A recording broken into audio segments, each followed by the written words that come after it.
उनका आंख बंद हो गया, शायद सरकार उनका कान बहरा हो गया। तो इसीलिए उनको ये याद दिलाने के लिए ही, उनका वायदा याद दिलाने के लिए ही हम त्रिपुरा वासियों का आंसू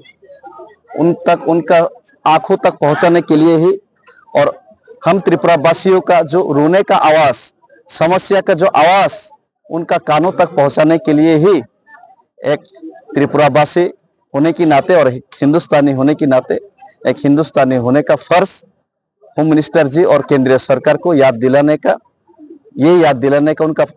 उनका जो वायदा याद दिलाने का फर्ज ये पूरा करने के लिए ही ये पैदल यात्रा है। अगरतला टू दिल्ली का 2500 किलोमीटर का ये जो पैदल यात्रा, ये तो चौराईबारी आसाम का बॉर्डर है। तो आज ही थोड़ी देर बाद हम ये बॉर्डर क्रॉस करेंगे और त्रिपुरा में आप लोगों ने शायद देखा होगा, बहुत सारे मीडिया, लोकल मीडिया के थ्रू और नॉर्थ ईस्ट का मीडिया भी कुछ प्रचार किए। जितना भी हम रास्ते में पैदल यात्रा शुरू किया है, रास्ते में जितना भी गांव, जितना भी पहाड़, जितना भी गांव गलियां मिले, किसी को हमने उनको रुपया देके, उनको ऑर्डर देके किसी को हमने बुलाया नहीं, लेकिन सब अपने आप ही हमारा साथ, ये जो मेरा जो मुहिम है उसके साथ जुड़े और ये जो यात्रा और ये जो मुहिम ये सफल करने के लिए सभी लोग अपना सॉलिडेरिटी और अपना समर्थन दिखाए। उससे यही चीज सामने उभर के आते हैं कि लोग बहुत परेशान हैं और लोग आजादी चाहते हैं। ये त्रिपुरा में जो समस्या है उस समस्या से आजादी चाहते हैं और ये समस्या से आजादी दिलाने का वायदा जो गवर्नमेंट ने किया था, भारत सरकार ने किया था, वो वायदा पूरा नहीं कर रहे और लोग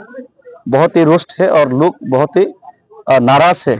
तो ये सरकार तक पहुंचाने के लिए ये मुहिम चला रहा हूं और मैंने किसी को नहीं बुलाया, फिर भी सभी पॉलिटिकल लीडर इसमें शामिल हो सकते हैं, लेकिन हमारा मंत्री जी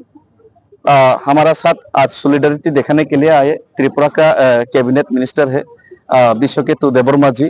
और इसके साथ एडीसी का चेयरमैन भी आए हैं, पीछे है, और एमएलएस भी आए हैं शायद इधर, और एक दो एमएलए है, एमडीसी भी आए हैं, मंत्रियां भी आए हैं, और रास्ते में हम लोग का कैबिनेट मिनिस्टर रमेश देबबर्मा जी भी आए हैं। तो इसका मतलब है कि हर एक लोग, हर एक भूमिपुत्र लोग, मंत्री हो या संतरी, कर्मचारी हो, ब्यूरोक्रेट्स हो या गांव में काम करने वाला, सभी चाहता है कि सरकार इस मुद्दे पे उनका जो वायदा वो पूरा करे।